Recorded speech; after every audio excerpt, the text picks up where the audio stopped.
Assalamualaikum warahmatullahi wabarakatuh. Waalaikumsalam warahmatullahi wabarakatuh. Alhamdulillahi rabbil alamin wa bihi nasta'in ala umuri dunya waddin. Wassalatu wassalamu ala asyrafil anbiya'i wal mursalin nabiyyina Muhammadin wa ala alihi wa sahbihi ajma'in. Allahumma 'allimna ma yanfa'una wanfa'na bima 'allamtana wa zidna 'ilma wa 'amala. Allahumma bika asbahna wa bika amsayna wa bika nahya wa bika namutu wa ilayka nusyur. Rabbi shrah li sadri wa yassir li amri wahlul 'uqdatam min lisani yafqahu qawli. Jamaah salat subuh yang senantiasa diberkahi Allah Subhanahu wa taala. Bapak orang tua yang kami hormati, alhamdulillah kesempatan kali ini kita masih diberikan kesehatan, keafiatan, umur yang panjang, serta kesempatan atau waktu yang luang untuk kita manfaatkan sama-sama belajar. Bukan dalam rangka saya mengajari, bukan karena saya paham di sini ada yang lebih tua, insya Allah ada yang lebih berilmu, tapi kita sekedar untuk sama-sama saling membaca. Jadi sifatnya saya menukilkan saja, membacakan apa yang sudah kami rangkum dari beberapa literatur atau referensi kajian-kajian para ulama kita, ulama fikih dari masa ke masa, sehingga sifatnya sekali lagi kami hanya sekedar menukilkan ungkapan para ulama, bukan dalam rangka untuk atau ingin mengajari. Semoga nanti apa yang sama-sama kita pelajari ini bisa menjadi satu ilmu yang bermanfaat, insyaallah taala. Ada sebuah hadis Nabi SAW yang bisa kita jadikan sebagai pedoman atau sebagai satu renungan, bahwa beliau Sallallahu Alaihi Wasallam bersabda, "Ni'matani maghdubun fihima katsirun minan nas." Ada dua anugerah, dua karunia yang banyak dilalaikan oleh manusia. Ada dua karunia, dua anugerah, dua pemberian yang banyak dilalaikan oleh manusia. Yang pertama kata Nabi SAW, as-sihhatu, masa sehat. Masa sehat ini ketika kita belum sakit, kadang-kadang banyak kita lalaikan untuk hal-hal yang tidak bermanfaat. Namun ketika kita sudah sakit, baru kita minta sehat. Yang kedua adalah wal faragh, atau waktu luang. Allah masih memberikan kesempatan kita di waktu luang kita untuk memperbanyak kegiatan-kegiatan positif, dan ini mungkin bagian dari salah satu langkah kita untuk merealisasikan atau mengaktifkan kegiatan-kegiatan positif yang mungkin tidak banyak dari kaum muslimin. Bisa saja atau bisa jadi setelah sholat subuh ya istirahat, melanjutkan perjuangan di malam hari yang mungkin tidak tuntas. Namun kita berupaya di setiap pekan ini insya Allah mengaktifkan kegiatan-kegiatan positif seperti ini dalam rangka untuk sama-sama belajar dan bisa menerapkan juga sabda Nabi Sallallahu Alaihi Wasallam di hadis yang lain, bahwa talabul ilmi fardhatun 'ala kulli muslimin. Belajar itu adalah satu kewajiban untuk setiap muslim dan muslimah. Baik, kemudian salam serta salam semoga senantiasa terlimpahkan kepada suri tauladan kita, Nabi Agung Nabi besar Muhammad Sallallahu Alaihi Wasallam, juga kepada kerabat beliau, para sahabat dan orang-orang yang senantiasa meniti manhaj beliau hingga akhir masa nanti. Ada ungkapan yang cukup bagus yang mungkin saya mau coba nukilkan sebelum kita mau masuk ke materi, di mana kata Imam Ibn Raslan dalam bait syairnya atau dalam puisi ilmiah beliau tentang keutamaan ilmu syariat. Mungkin hari-hari ini kita melihat ilmu manajemen itu penting, bapak-bapak, kemudian rekan-rekan semuanya. Kita melihat ilmu pengetahuan tentang bisnis itu bagus. Kita melihat bagaimana ilmu tentang finance, keuangan itu dibutuhkan hari-hari ini. Nah, kalau urusan-urusan duniawi saja kita merasa itu butuh, perlu, maka kata para ulama, ya ilmu akhirat itu jauh lebih dibutuhkan. Ilmu akhirat jauh lebih dibutuhkan. Makanya kata Imam Ibn Raslan dalam manzumah beliau berkata, wal ilmu asna sa'iril a'mali, dan ilmu syariat itu adalah asna sa'iril a'mal, amalan yang paling tinggi kualitasnya. Belajar ilmu agama, duduk di majelis ilmu seperti ini, itu bagian dari salah satu amalan yang paling tinggi levelnya. Tidak semua orang mampu, gitu. Tidak semua orang diberikan hidayah, taufik oleh Allah Subhanahu wa taala untuk mau duduk di majelis ilmu. Maka beliau, al-ilmu asna sa'irul a'mali wa huwa dalilul khairi wal ifdal. Dan duduk di majelis ilmu itu menjadi salah satu indikasi kebaikan dan keutamaan. Jadi duduk saja itu sudah menjadi indikasi kebaikan dan keutamaan. Maka dalam beberapa hadis Nabi SAW menyebutkan bahwa majelis ilmu seperti ini itu kan ada 4 janji dari Nabi SAW. Yang pertama apa? Nazalat alaihi sakinah, ada diberikan ketenangan hati. Wasyiatumur rahmah, diberikan kasih sayang oleh Allah Subhanahu wa taala. Wa haffathumul malaikah, kemudian dinaungi oleh para malaikat. Cuman kan barang ini tidak kasat mata gitu. Kemudian yang terakhir, wa dzakarahumullahu fi man 'indah, orang-orang yang hadir di majelis ilmu itu namanya jangan dikira tidak disebut sama Allah Subhanahu wa taala di langit sana, di depan para malaikat. Namun 4 janji ini semuanya bersifat abstrak, tidak bisa kita lihat. Ketenangan itu ada di mana? Tidak bisa kita lihat secara kasat, ada di hati. Ketenangan ada di hati. Bahkan kadang saking tenangnya kita sampai kebablasan tidur gitu di dalam majelis ini kadang-kadang. Itu saking tenangnya. Namun kata para ulama menukil hadis ini, orang yang tidur di majelis ilmu saja itu dapat ketenangan, dapat rahmat. Cuma dapat faedah ilmu apa tidak? Tidak. Karena ngantuk. Tapi hadir saja sudah mendapatkan ketenangan. Apalagi yang hadir tidak ngantuk dan merekam ilmu yang disampaikan itu lebih jauh lebih baik lagi. Namun kehadiran di majelis ilmu sudah menjadi satu kualitas kebaikan, indikasi kebaikan. Nah, sehingga kehadiran kita dalam majelis seperti ini patut diacungi jempol, walaupun jempol saya cuma 2, 4 sama kaki gitu ya. Tidak seberapa gitu dengan apa yang dijanjikan Allah Subhanahu wa taala. Baik, Bapak-bapak, jemaah, rekan-rekan semuanya, semoga senantiasa diberkahi Allah Subhanahu wa taala di waktu subuh ini. Insyaallah di kesempatan kali ini kita coba sama-sama belajar tentang rukun wudu. Kalau di pertemuan kemarin kita sudah membahas tentang ragam air, macam-macam air, jenis-jenis air. Insyaallah di kesempatan kali ini kita mencoba membahas tentang rukun wudu. Nanti kalau sekiranya waktunya masih ada yang tersisa, insyaallah kita coba masuk juga ke sunnah wudu. Jadi ada rukun wajib yang perlu kita lakukan sebagai satu rukun wudu, kemudian ada sunnah wudu. Baik, rukun wudu atau sebelum kita masuk ke wudu, kegiatan atau aktivitas berwudu itu, sebagaimana kita maklumi bersama ya, itu adalah satu hal yang menjadi syarat wajib atau syarat sah sholat. Jadi dalam fikih itu ada namanya, perlu kita bedakan dulu, ada namanya syarat wajib, ada namanya syarat sah.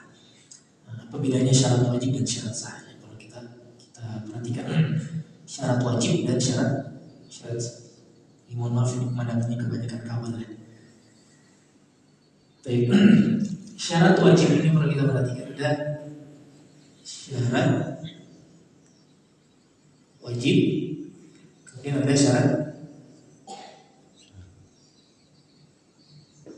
sah.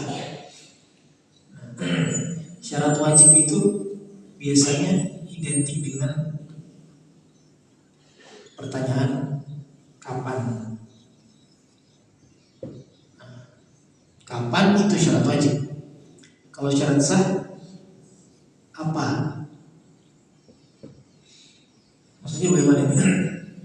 Syarat wajib itu satu hal yang bila ada pada seorang hamba maka satu amalan menjadi wajib bagi dirinya. Ini namanya syarat wajib. Bila ada satu hal itu atau beberapa hal ini, maka seorang hamba tadi menjadi wajib untuk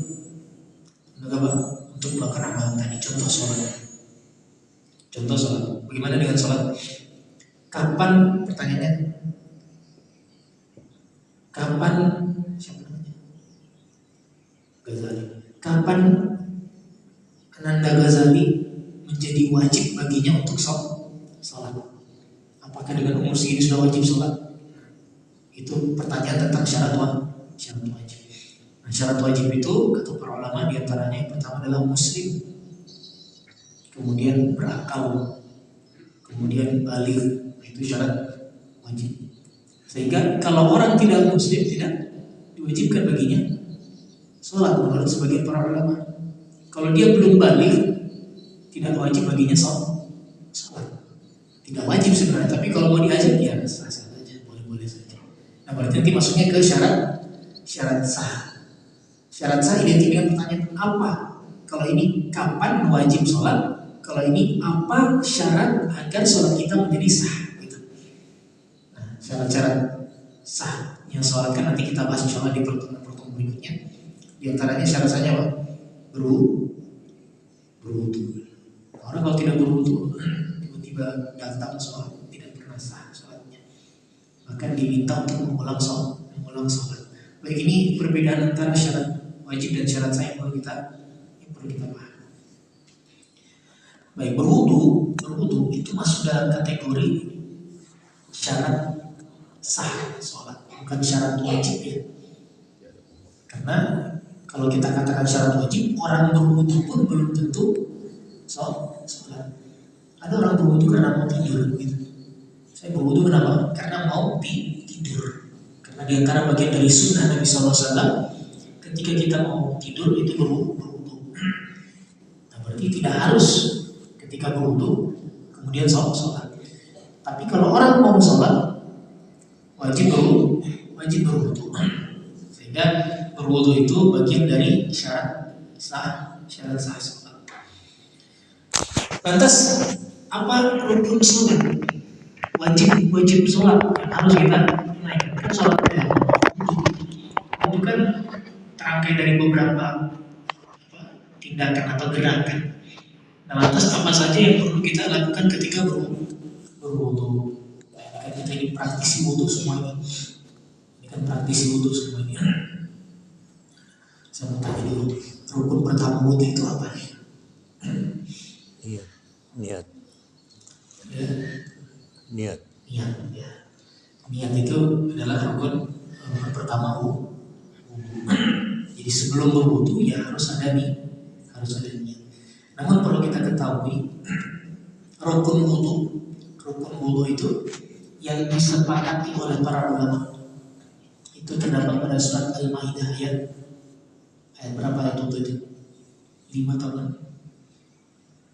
Bukan ayat 5 ayat 6.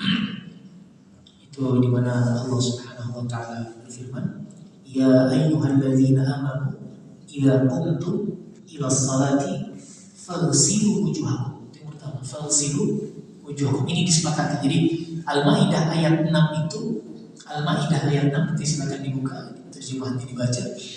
Al-Maidah ayat 6 itu disepakati oleh para ulama sebagai rukun wudu. Faghsilu wujuhakum yang pertama, cuci muka. Ini saya bacakan dulu ayatnya, baru nanti kita uraikan satu persatu insyaallah. Faghsilu wujuhakum, cuci muka. Wa aydiyakum, kemudian tangan. Ilal marafiqi, sampai ke siku. Ila di sini bermakna ma'iyah. Ila di sini berarti sampai ke siku. Artinya siku juga dicuci. Faghsilu wujuhakum wa aydiyakum ilal marafiqi wamsahu. Kemudian basuhlah bi ru'usikum, kepala kalian, wa arjulakum ilal ka'bain, kemudian kaki sampai ke ka'bain. Apa itu ka'bain? Mata kaki. Sebagian orang cuci mata kaki tapi tumitnya tidak basah. Dan juga tidak tepat ya.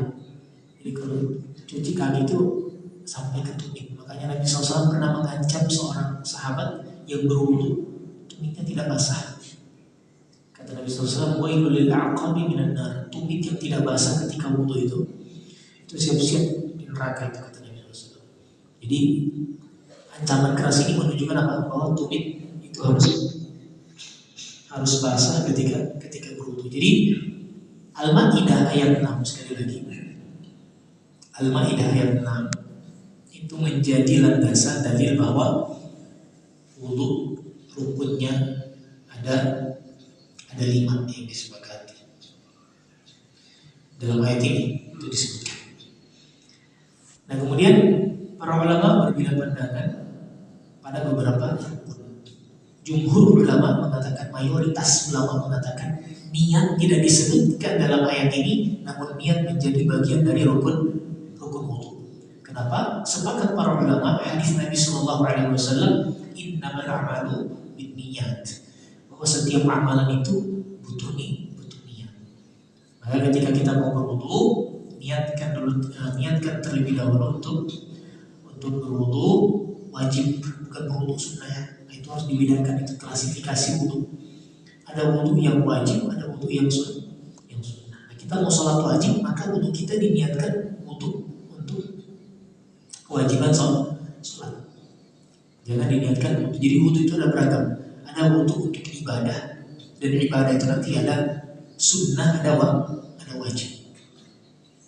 Ada wudu untuk tatahur, untuk bersuci, sekedar bersuci saja, tapi tidak untuk sholat.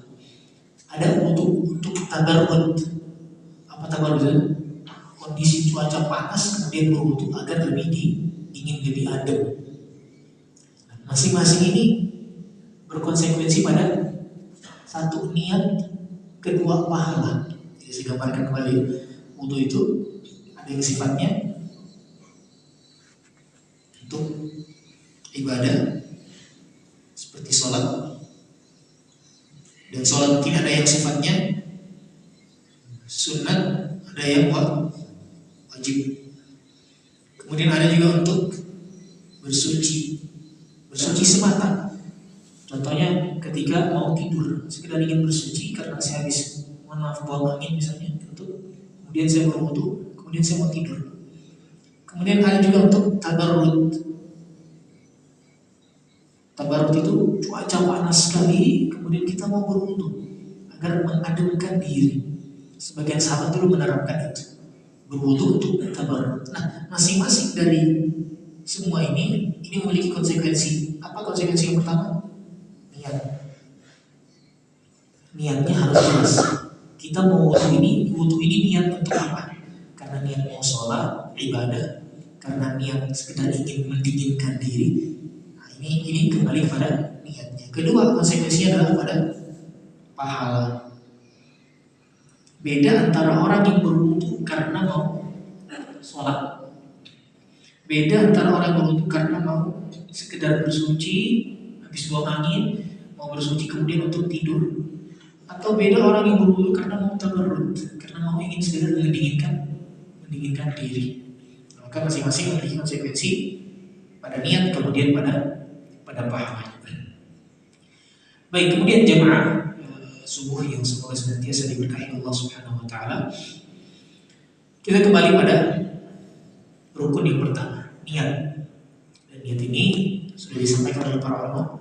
Mayoritas mereka mengatakan niat adalah rukun dari wudu yang harus kita hadirkan di dalam hati kita ketika mau melaksanakan atau memulai wudu kita.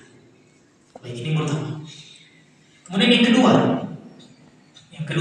rukun yang kedua, dan ini disepakati oleh para ulama. Rukun yang kedua adalah mencuci wajah atau muka. Berarti cuci tangan ini rukun atau tidak sih? Bukan rukun. Ini hanya sunnah saja. Sunnah. Nanti kita akan bahas insya Allah setelah ini. Ada sunnah wudu. Di antara bentuk sunnah wudu itu adalah cuci tangan. Berkumur itu rukun atau sunnah? Berkumur itu rukun apa sunnah? Ada yang wajib berarti berkumur terus. Berkumur itu bukan bagian dari rukun, dia hanya sunnah. Nah, yang wajib itu adalah membasuh wajah. Membasuh wajah cuma bagian sini, yang kirinya tidak. Boleh bagian kan wajah. Nah, perlu kita ketahui wajah itu ada batasannya dalam fikih ya. Wajah itu ada ulan panjangnya, wa'ardan lebarnya seberapa. Kata para ulama untuk lebarnya wajah yang harus terkena air wudu itu kalau lebarnya itu dari ini biji telinga ini tahu ya ini. Nah, dari batasan itu sampai ke sebelah kiri. Jadi ini namanya wajah. Dari mulai adanya biji telinga ini. Saya tahu nama bahasa Indonesia apa ini. Ini pokoknya ini kayak biji ini sebelum masuk ke lubangnya, sebelum masuk ke lubang telinga. Jadi dari ujung sini itu dimulai namanya wajah. Kalau kita ukur secara lebar sampai ke sini. Itu wajah menurut ahli fikih yang perlu atau wajib terbasuh oleh air wudu. Kemudian panjangnya mana? Panjangnya dari dagu sebelum masuk ke bagian sini. Dagu sampai mana? Sampai mana itu syari. Nah itu syari itu tumbuhnya rambut. Kalau saya kan di sini tumbuhnya rambut. Berarti ini apa? Yang wajib terkena air wudu. Lebarnya dari awal tempat biji telinga ini sebelah kanan sampai ke sini. Ustaz, saya tidak tumbuh rambut terus. Jadi gimana itu? Otak misalnya pelontos sebelah. Atau ada yang rambutnya tumbuhnya di sini. Profesor ya, insya Allah teman-teman terlalu pusing dengan penelitian, rambutnya sampai di sini. Kata para ulama dikembalikan kepada uruf, dikembalikan kepada kebiasaan mayoritas masyarakat. Yang mayoritas masyarakat ya, walaupun orang botak misalnya tidak punya rambut, itu yang mulai dari sini. Karena kebiasaan kita umumnya masyarakat itu dari sini, umumnya manusia itu di sini tumbuhnya gitu. Nah maka orang yang tidak punya rambut sama sekali, bukan yang botak, bukan yang pelontos karena habis pulang umroh aja nih, ya bukan. Tapi yang betul-betul tidak tumbuh rambut gitu. Ada manusia seperti itu ada. Dan itu disebutkan oleh para ulama dalam kitab-kitab. Ada manusia yang tidak punya rambut.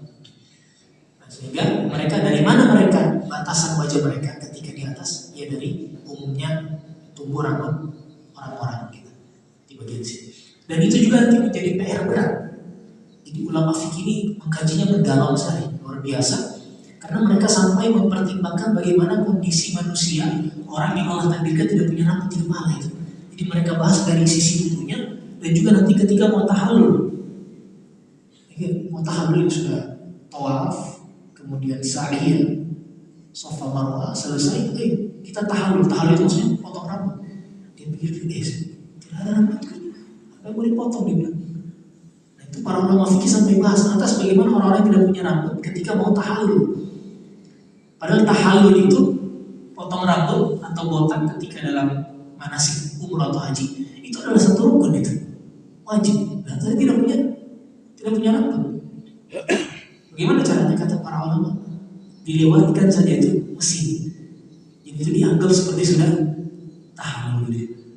Jadi kalau artinya itu sudah dianggap sebagai tahallul gitu. Walaupun tidak punya rambut. Kalau gunting. Walaupun tidak punya rambut. Nah begitu juga ketika berwudu. Ketika berwudu ya tinggal kepala dibasuh. Tapi para ulama lebih menitik beratkan pada kasus tahallul dulu. Kasus tahallul itu rumit. Banyak saya temukan ketika di Arab Saudi dulu. Saya sempat studi di sana 5 tahun. Itu saya perhatikan orang-orang yang tidak punya rambut. Dan itu kebanyakan bukan dari Indonesia. Itu dari daerah, mohon maaf saya sebutkan, dari daerah Afrika.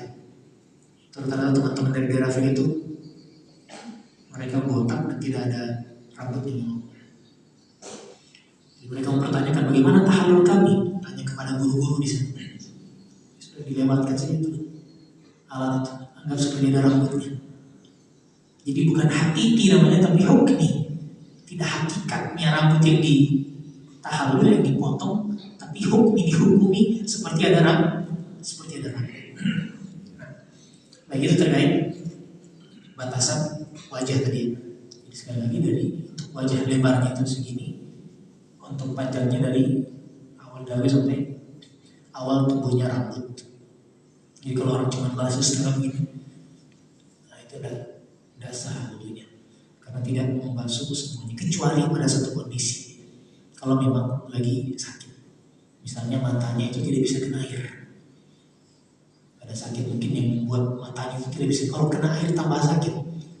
Nah, maka dalam hal ini para ulama memberikan rukhsah keringanan, dibolehkan dia membasuh sebagian, ya kalau bisa wajah tapi mata dihindari itu tidak ada masalah, insyaallah. Baik, itu rukun yang kedua. Rukun yang kedua. Kemudian rukun yang ketiga. Apa rukun yang ketiga? Mencuci tangan sampai ke siku. Cuci tangan sampai ke siku. Siku itu mana batasan siku? Ini ya. Ini siku. Dan bahasanya dalam Al-Quran itu dikatakan fagsilu wa aydiyakum, tangan kalian ilal marafiqi, sampai ke siku.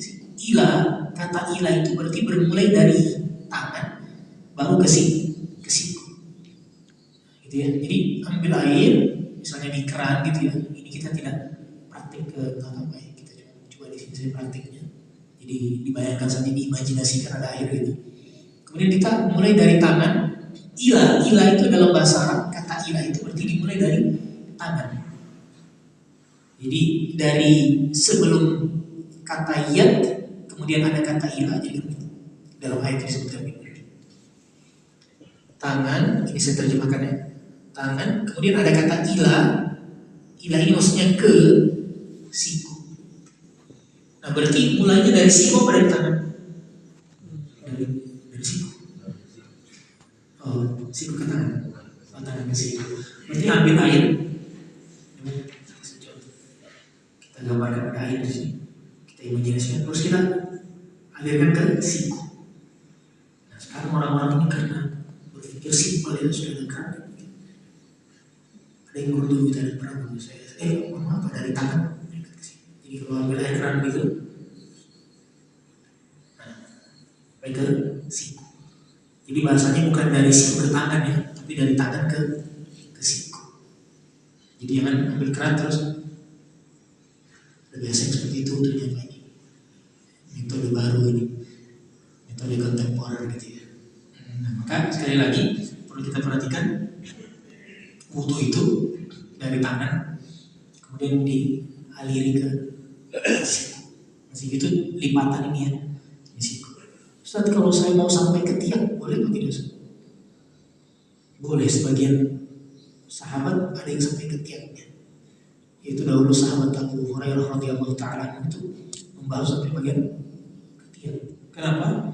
Kata beliau, ghurur muhajjalin itu karena asar wudu, bekas air wudu anggota wudu ini nanti di hari kiamat itu bercahaya.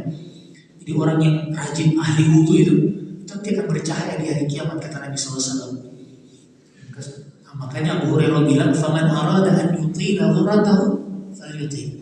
Siapa yang mau bekas cahaya nanti di hari kiamat itu semakin panjang, semakin banyak, ya supaya ditambah lagi gitu. Makanya di antara kebiasaan sahabat Abu Hurairah radhiyallahu anhu itu membahas sampai ke tiang. Kenapa? Kalau saya makin bercahaya sampai ke tiang, kata beliau radhiyallahu anhu. Jadi bukan cuma sampai ke tiang. Dan itu dibolehkan kadang-kadang. Jangan dijadikan keseringan gitu ya. Karena khawatir nanti dianggap sebagai sunnah.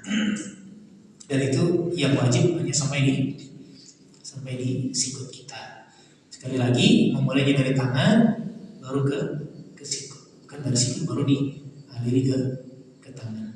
Dan ingat, mencuci itu dalam bahasa fikih harus mengalir, gitu ya. Harus mengalir. Saya sempat ketemu dengan beberapa teman itu yang pakai metode praktis gitu ya. Saking praktis itu tidak terpenuhi rukun wudunya. Jadi ada semprot. Dan ini masa-masa Covid dulu. Cuma mereka semprot dari tangan ke sikut. dan tidak mengalir, airnya menetap di situ, tidak di imror. Imror itu maksudnya airnya dialirkan. Tidak. Dan ini tidak boleh dalam pandangan fikih. Yang namanya mencuci tangan itu harus dialiri airnya. Sebagian mereka cuma menyemprot. Karena kenapa? Social distance katanya. Tidak mau dekat dengan teman wudhu yang lain gitu ke tempat wudhu. Makanya mereka cuma bawa air kemudian disemprot-semprotkan. Nah ini tidak masuk dalam kategori imror yang benar. Imror yang benar itu mengaliri air dari tangan, mengalirkan air dari tangan sampai ke situ. Baik, itu rukun yang ketiga. Kemudian rukun yang keempat. Nah ini lagi rukun yang keempat.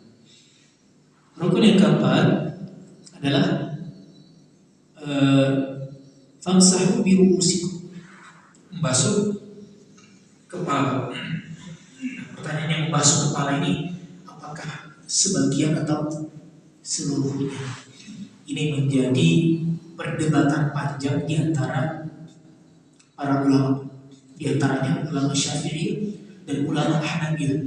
Itu terjadi perdebatan panjang di antara mereka antara apakah membasuh kepala itu seluruhnya atau boleh sebagian.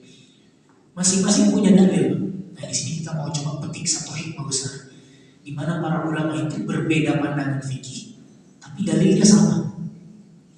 Dalilnya sama. Apa itu? Ya ayat ini tadi, Al-Maidah ayat 6. Sama-sama dalil. Hanya ternyata kesimpulan hukumnya berbeda. Apa perbedaannya? Saya coba kasih keterangan di sini. Jadi disebutkan di dalam ayat itu, imsahu bi ru'usikum. Maka basuhlah kepala. Artinya ini, maka basuhlah kepala kalian.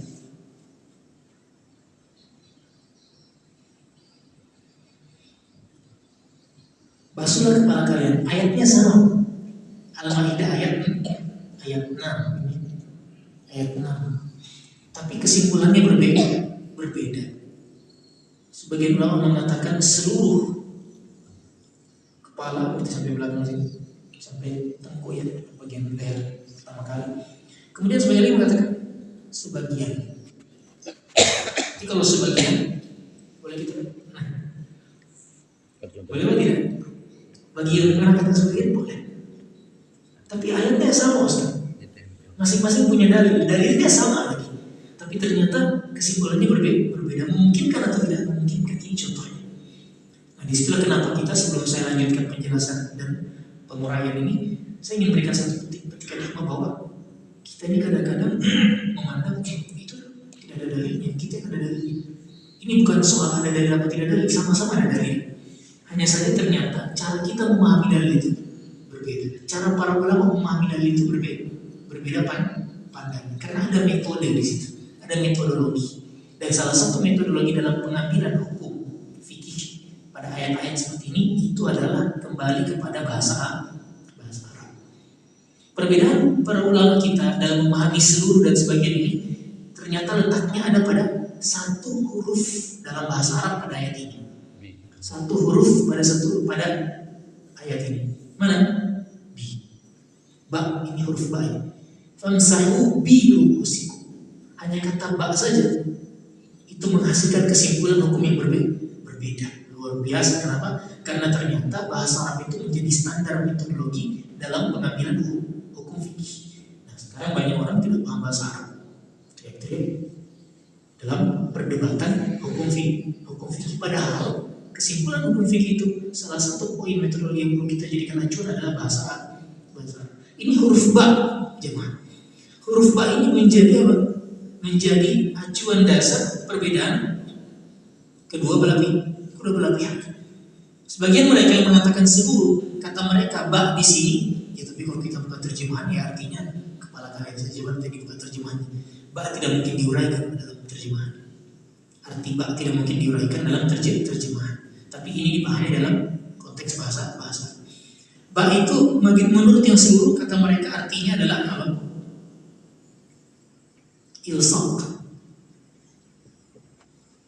Ilsaq itu maksudnya semua. dari awal sampai akhir. Maka wajib ketika kita berwudu membasuh semua seluruh kepala kita. Nah, bagi yang mengatakan sebagian, kata mereka ini bukan ilsaq tapi tab'id. Tab'id itu boleh sebagian, boleh sebagian. Dan ini menurut ulama Syafi'iyah dan sebagian ulama Malikiyah. Mereka mengatakan bahwa membasuh kepala itu boleh sebagian. Jadi kalau kita lihat sebagian orang mungkin ketika berwudu, mungkin sering kita temukan ya, sebagian orang apalagi di Indonesia yang mayoritas mereka itu berpegang dengan penganut mazhab Syafi'iyah. Mereka kadang berwudu mengambil sebagian. Tapi ulama Syafi'iyah yang mengatakan membasuh kepala itu hanya sebagian, mereka juga menganjurkan sebagai satu sunnah untuk membasuh seluruh kepala. Jadi mereka sepakat bahwa membasuh semua kepala itu adalah bagian dari anjuran Nabi SAW. Hanya mereka berbeda pandangan nanti apakah itu rukun atau tidak. Membasuh seluruhnya. Tapi membasuh kepala itu rukun, mereka sepakat. Membasuh kepala itu anjuran dalam sunnah Nabi SAW, mereka sepakat. Hanya saja mereka berbeda pandangan apakah seluruhnya atau sebagiannya menjadi bagian dari rukun. Baik, jadi kalau kita lihat saudara-saudara kita, mungkin ada yang berwudu, dan itu dalam pandangan Syafi'iyah, sebagian itu kata mereka dengan 3 helai rambut. Jadi 3 helai rambut itu bisa dikatakan sebagian itu minimal mereka. Namun rambut yang masih bukan yang terlalu panjang, yang keluar dari batasan kepala. Jadi rambut itu kan ada yang keluar dari batasan kepala, ada yang masih ada pada batasan lingkaran kepala. Kata para ulama Syafi'iyah juga, teman-teman yang menganut mazhab Syafi'iyah pun harus pahami ini sebenarnya. Oh, sebagian itu bagaimana?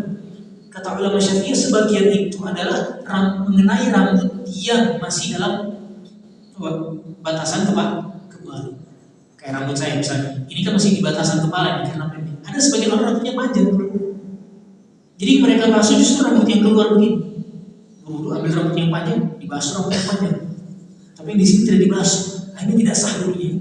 Jadi jangan rambut yang dibasuh. Yang dibasuh itu bagian kepalanya.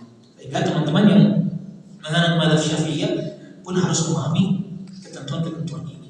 Kalau sebagian teman-teman mungkin yang mau mengamalkan mazhab Hanabilah seluruhnya, yaitu lebih afdal, karena memang bagian dari sunnah Nabi SAW juga memerintahkan kita untuk dalam praktik-praktik beliau SAW itu beliau membasuh seluruh kepala.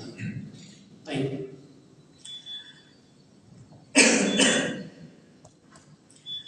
Ini terkait rukun yang keempat. Jadi tadi pertama kan niat, cuci wajah, kemudian tangan sampai ke sikut dengan metode yang sudah kita sampaikan. Tangan kemudian dialirkan ke sikut. Kemudian yang keempat adalah membasuh kepala. Kemudian yang kelima adalah mencuci kaki sampai mata kaki. Tabel. Di batasan kaki itu di ujung sini. Maaf. Sampai ujung sini, kemudian bagian atasnya di mata kaki. Jadi ketika mencuci itu jangan ini efek negatifnya keran ini kayak begini. Maksudnya keran ini mudahkan begitu, tapi banyak sebagian orang menggampangkan dengan adanya keran. Tapi tidak diperhatikan mata kakinya. Jadi kadang cuma beberapa kali saya temukan seperti itu, kadang saya ingatkan, Pak, mohon maaf, mata kaki belum kena. Karena mata kaki itu adalah batasan paling akhir yang harus kena dari kaki kita ketika dicuci. Jadi bukan cuma dikasih kena air keran, harus kita alirkan airnya sampai ke mata kaki dan juga tumit yang sering tidak kena. Nabi SAW pernah mengancam sahabatnya yang tumitnya tidak kena air ketika berwudu. Sehingga kaki ini perlu kita perhatikan kembali untuk dibasuh sampai dengan batasan yang sudah ditentukan. Sebagian teman ada yang sampai betis, tak boleh. Ya kembali lagi, ini kebiasaannya sama Abu Hurairah. Beliau dulu ketika berwudu sampai betis, bahkan sampai lutut dalam beberapa riwayat seperti itu. Dibasuh sampai lutut. Namun ini bukan bagian dari rukun. Jadi tidak dikerjakan pun tidak benar. Kemudian rukun yang terakhir, rukun wudu itu sedikit, tidak banyak rukun wudu itu. Jadi cuma ada 6 yang disebut oleh jumhur ulama. Yang terakhir adalah tertib. Apa itu tertib? Urutannya harus sesuai. Jadi jangan niat wudu, saya niat wudu karena mau sholat dalam hati, tiba-tiba langsung putar keran, kepala dulu ini basuh. Tidak tertib karena harus dimulai dari muka, kemudian kepala, baru tangan, atau basuh tangan dulu baru kepala. Nah, sehingga ketertiban ini harus diperhatikan. Ada orang mulai wudunya dari kaki, dan ini juga tidak sah wudunya karena tidak tertib. Nabi SAW dan bahkan di ayat ini disebutkan tertibnya dari wajah, tangan, kepala sampai ke kaki. Sehingga ini menjadi satu landasan kita semuanya bahwa wudu itu ada ketertibannya. Dalil tertib juga disebutkan dalam beberapa riwayat. Nabi SAW pernah berwudu dari sahabat Abu Hurairah radhiyallahu taala anhu, bahwasanya beliau berwudu memulai dengan faghasala wajhahu, membasuh, mencuci wajahnya, kemudian tangannya hatta asyra'a fil 'atif, sampai beliau masuk ke melebihi sikutnya. Sahabat Abu Hurairah pernah berwudu seperti itu.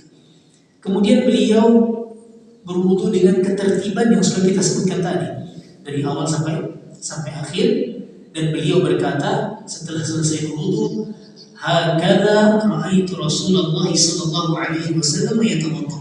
Beginilah aku perhatikan Nabi sallallahu alaihi wasallam berwudu. Jadi setelah beliau berwudu, kata Abu Hurairah radhiyallahu taala anhu, beginilah Nabi sallallahu alaihi wasallam berwudu. Sehingga ini menjadi satu hal yang penting untuk kita perhatikan terkait tertib. Ustaz, kalau memulai kanan atau kiri itu apakah bagian rukun? Tidak. Itu bukan bagian dari rukun. Jadi itu bagian dari sunnah. Kalau kita memulai wudu dengan tangan kiri tidak ada masalah. Sah wudu kita. Karena kita tidak mengamalkan sunnah wudu, tapi yang penting kita tertib. Yang penting tertib wudunya harus diperhatikan. Jadi dengan 6 rukun ini seseorang bisa menghemat air. Bisa menghemat air 2 kali lipat ini hemat airnya. Apalagi kalau kita tidak mengamalkan sunnah yang 3 kali. Kan di antara sunnah wudu juga membasuh 3 kali. Jadi di antara sunnah Nabi SAW, sunnah wudu. Tapi kalau kita tidak lakukan itu tidak ada masalah. Dengan rukun ini seseorang menghemat air. Bahkan Nabi SAW itu dalam beberapa riwayat dikisahkan itu beliau berwudu dengan 1 mud air. Bayangkan bagaimana hebatnya beliau SAW dalam penggunaan air. Beliau itu dikatakan dalam riwayat berwudu dengan 1 mud. 1 mud itu berapa? 1 mud itu 2 tapak tangan orang dewasa. Taruh air. Nah, begitulah Nabi SAW berwudu. Beliau ingin mengajarkan kepada kita bahwa jangan boros air. Beliau SAW juga disebutkan dalam beberapa riwayat mandi besar itu 4 mud, berarti 4 kali minum.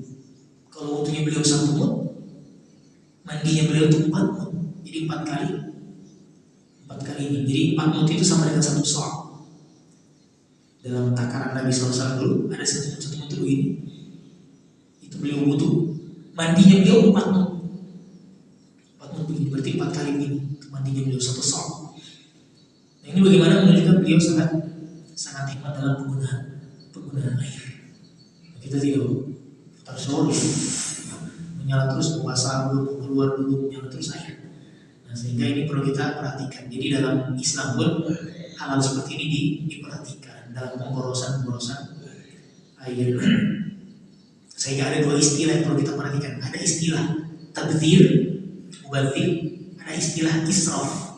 Ini harus kita bedakan ya. Istilah mubadzir dan istilah israf. Ini perlu kita perhatikan. Apa itu mubadzir? Apa itu israf? Oh, itu makan bahan ya, baru dikasih habis. Mubadzir itu. Apakah itu mubadzir? Nah, itu para ulama memberikan perbedaan. Ada istilah mubadzir, ada istilah israf. Ini bahasa Arabnya. Mubadzir atau tabdzir, ada israf. Tabdzir dan israf. Apa itu tabdzir? Tabdzir itu penggunaan harta pada hal-hal yang diharamkan.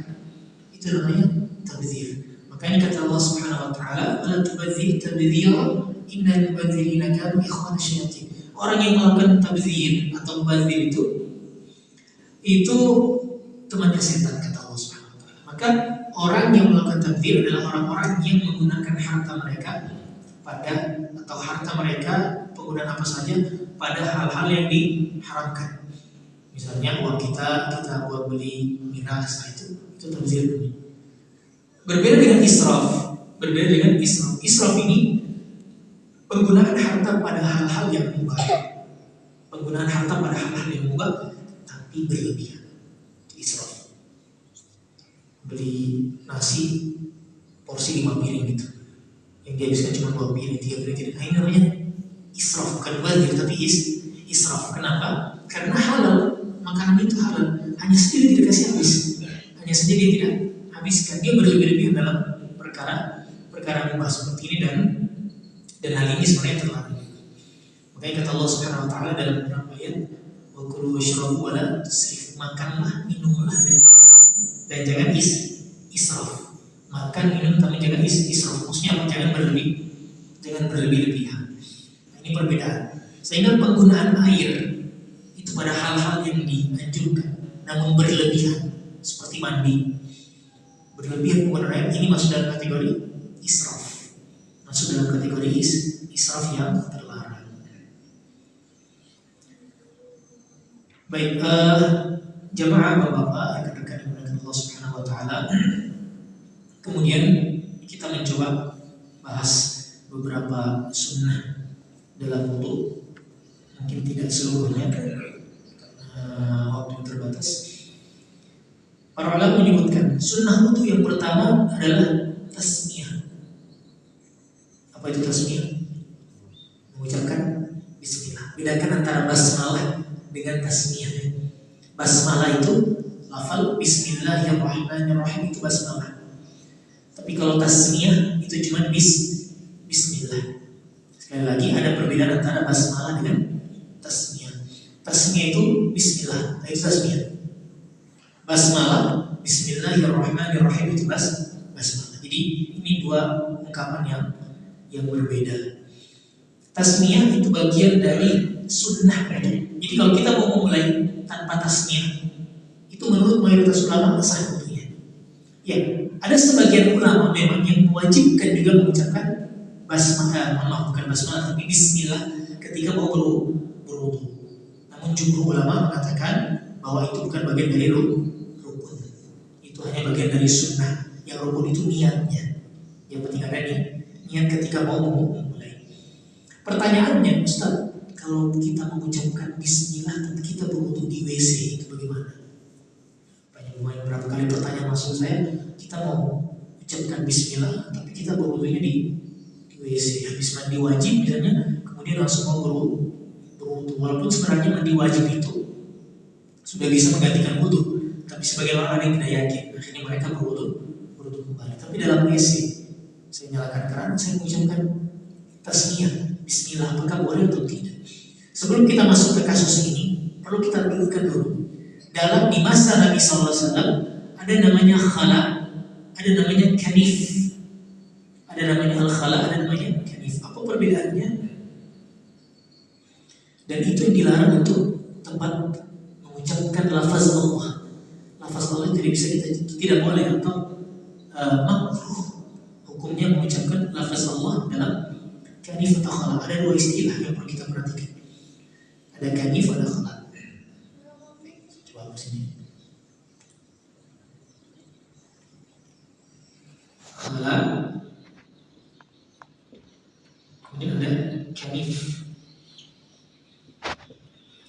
Dua ungkapan ini intinya apa? Ini adalah tempat buang hajat di masa Nabi SAW. Tempat buang hajat yang kemudian kotorannya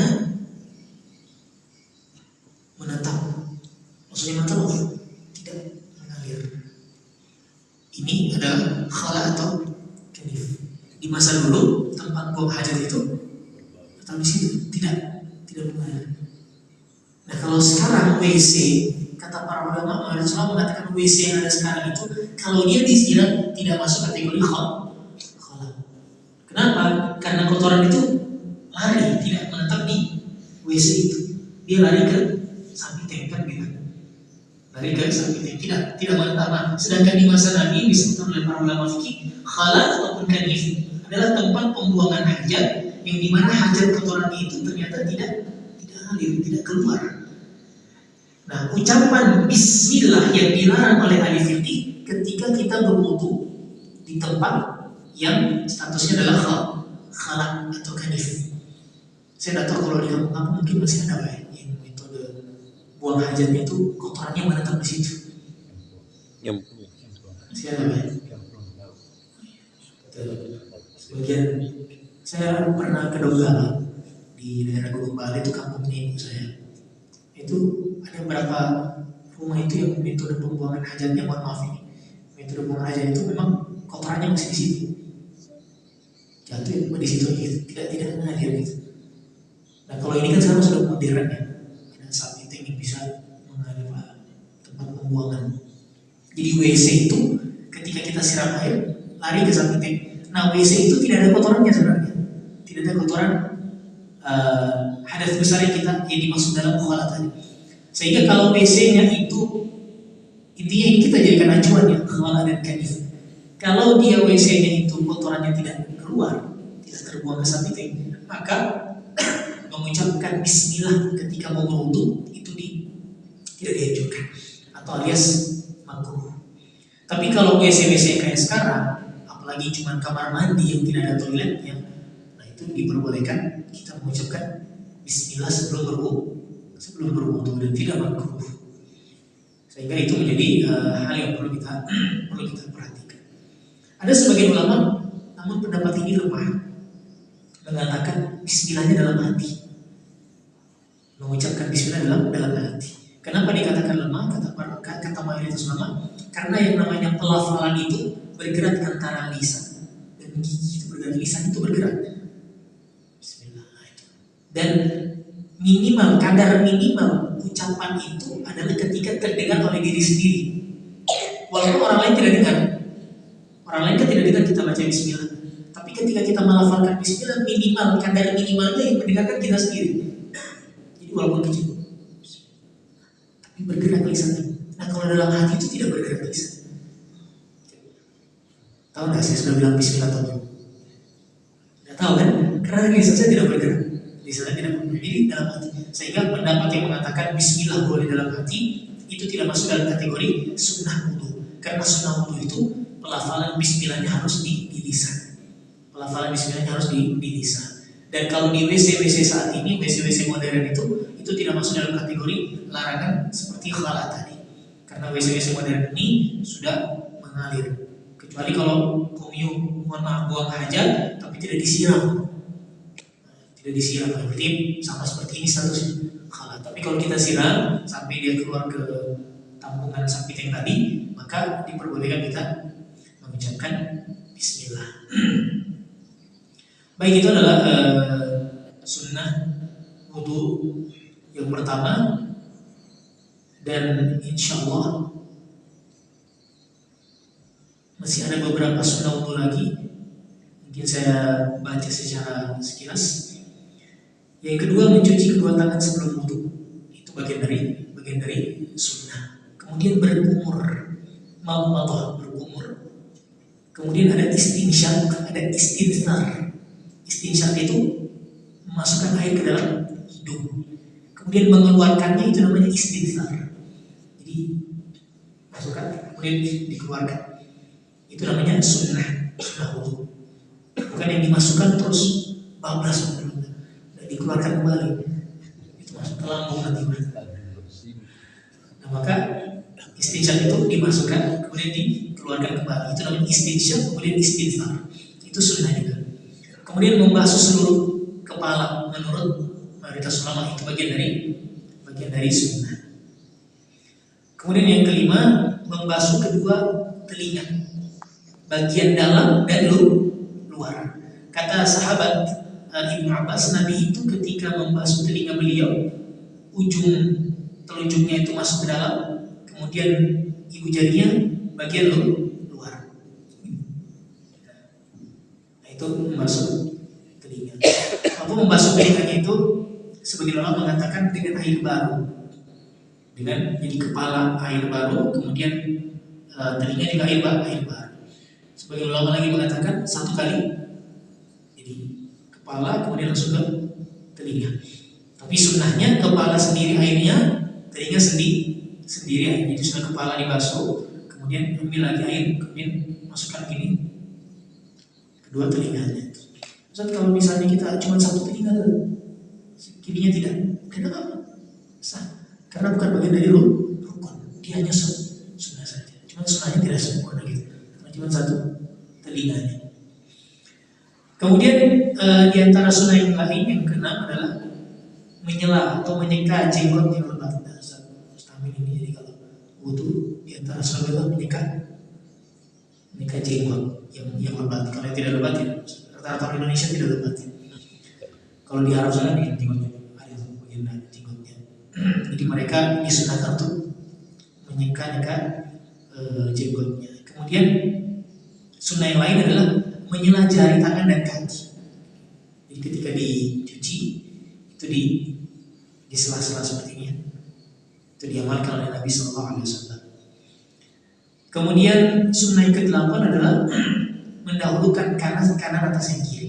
Jadi mendahulukan kanan atas yang kiri itu adalah bagian dari sunnah. Sehingga ketika kita mulai dari kiri ke kanan, ya boleh juga, tidak ada masalah. Yang penting rukunnya terpenuhi. Kemudian sunnah yang berikutnya adalah membasuh sebanyak 3 kali, mencuci dan membasuh sebanyak 3 kali setiap anggota wudu. Tangan 3 kali, kanan, kemudian kiri 3 kali, kepala 3 kali, itu sunnah. Itu bagian dari sunnah. Kalau 1 kali saja sudah terpenuhi. 1 kali saja sudah terpenuhi. Kemudian yang terakhir, nah ini sunnah yang terakhir yang perlu kita perhatikan juga adalah mualah. Mualah, apa itu mualah? Mualah itu, ini sebagian ulama mengatakan wajib, bukan sunnah. Mualah itu saya bilang.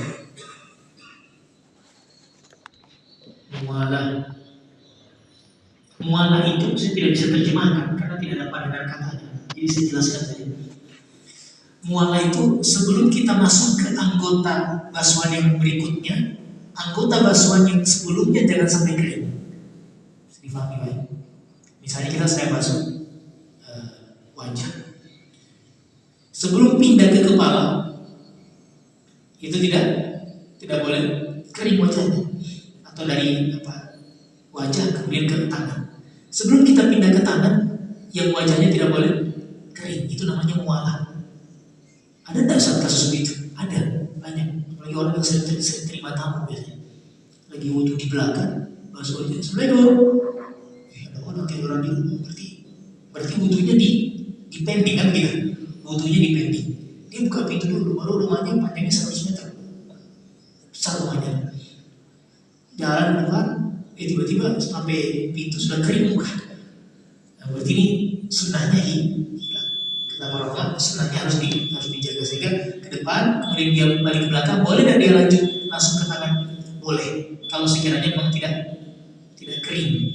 Tapi sekali lagi menurut sebagian ulama, menurut mayoritas ulama, mualah itu sunnah. Sehingga kalaupun kering, boleh kita lanjut, ke tangan. Selama tidak lama ya. Contohnya basuh muka mengantuk tidur, 1 jam berikutnya langsung lanjut tangan. Nah, ini tidak sah. Ini tidak sah karena terlalu jauh jaraknya, terlalu panjang. Baik, ini 10 atau sunnah-sunnah wudu yang bisa kita sampaikan pada kesempatan ini, dan juga dari rukun juga. Semoga menjadi satu yang bermanfaat. Sebenarnya ini hal yang sudah sering kita praktikkan. Hanya saja dalam ilmu fikih itu para ulama membahas.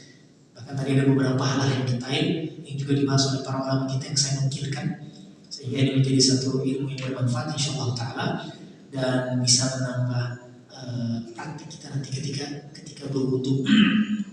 Kalau misalnya kita sudah tahu bagaimana, kita sampaikan ke orang-orang di sekitar kita. saudara-saudara kita, anak-anak kita. Contoh sederhana tadi seperti apa? Seperti membasuh tangan. Jangan dari sikut ke tangan, tapi tangan dialirkan ke sikut. Jadi kita jelaskan kepada keluarga kita, saudara-saudara kita, sekiranya itu menjadi satu ilmu yang bermanfaat insyaallah taala. Baik, ini sekiranya bisa kami sampaikan, jamaah yang semoga senantiasa dimuliakan Allah Subhanahu wa taala. Semoga menjadi satu ilmu yang bermanfaat. Allah taala bismillah, kurang lebihnya kami mohon maaf. Wassallallahu ala sayyidina Muhammadin wa ala alihi wa sahbihi wasallam wa akhiru da'wana alhamdulillahi rabbil alamin. Kalau sudah masuk waktu syuruk, nanti kita bisa sharing di luar, mungkin insyaallah tanya jawab di luar. Kita tutup dengan doa kafaratul majlis. Subhanakallahumma wa bihamdika asyhadu an la ilaha illa anta astaghfiruka wa atubu ilaik. Sekali lagi kami mohon maaf atas kekurangan ini. Wassalamualaikum warahmatullahi wabarakatuh.